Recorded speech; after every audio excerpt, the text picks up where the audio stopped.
Hello mga Lods! Kamusta po kayo? No, and basahin natin yung comment ni Lods Topel Topper Sky. Sabi niya, di ka na po ba solid DDS? Bakit nawala ka po bigla?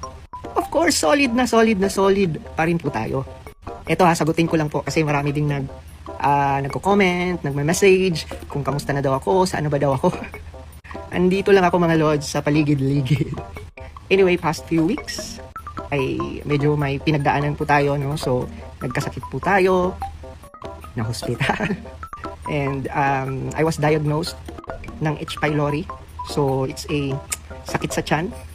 And grabe, hindi ka makakain, yung kinakain mo, sinusuka mo lang. Kaya talagang yung katawan ko, bumagsak talaga, no? And pumayat talaga ako. Actually, payat naman talaga ako, pero pumayat pa ako lalo, di ba, because of that.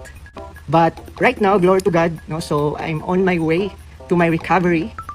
So I'm on my medication din right now. And solid pa rin tayo and tuloy-tuloy pa rin po tayo. So na-miss ko na rin mag-vlog. It's been 2 months. Yes, it's been 2 months. And ang daming issues right now. Gusto ko nang magsalita. And let's start.